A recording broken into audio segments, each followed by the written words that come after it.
এক সপ্তাহ আগে গিয়েছিলাম তারকেশ্বর, তো সেই ভিডিওটা আজকে তোমাদের সাথে আমি শেয়ার করছি। তারকেশ্বরে যাওয়ার জার্নিটা কেমন ছিল চলো তোমাদেরকে বলি। আমরা গিয়েছিলাম বৃহস্পতিবার আর শুক্রবারে জল দেব। তো সকাল সকাল স্নান করে নিয়েছিলাম, নিয়ে গুছিয়ে চলে এসেছিলাম বটতলায়, বাড়ির সবাই মিলে যাওয়া হচ্ছে।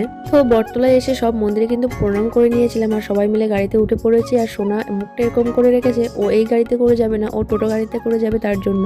তো আমরা এখানে দেখো মন্ডলপাড়া চলে এসেছি, যশোর রোড ধরে আমরা কিন্তু যাচ্ছি। আর তারপরে দেখো জলেশ্বর মন্দির।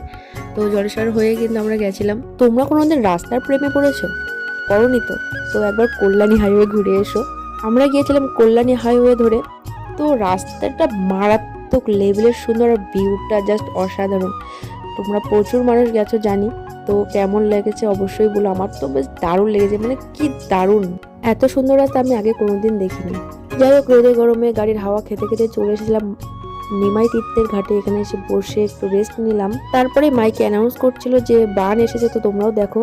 এই মধ্যে আমরা কিন্তু গঙ্গা থেকে স্নান করে এসেছিলাম, ঠাকুরের মাথায় জল দিয়ে চলে এসেছিলাম। তারপর রান্না করার পালা ছিল, তো সবকিছু কাটাকাটি করছিল। আর তেঁতুল দেখে লোভ সামলাতে না পেরে আমি আবার একটু তেঁতুল মাখিয়ে খেয়ে নিলাম। তারপরে আমার শাশুড়ি মানে রান্না করলো, আমরা সেটা খেলাম। খেয়ে দিয়ে আমরা এবার বাবার কাছে যাওয়ার জন্য বেরিয়ে পড়লাম। তো মাথায় বাঁধার জন্য সবার জন্য এগুলো কেনা হয়েছিল। কিছুক্ষণ বেঁধে মাথা ব্যথা করছিল বলে খুলে রেখেছিলাম।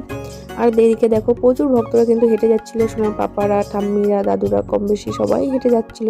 তো আমার দ্বারা এতটা রাস্তা হাঁটা সম্ভব না, তো আমি গাড়িতে করেই চলে গেছিলাম।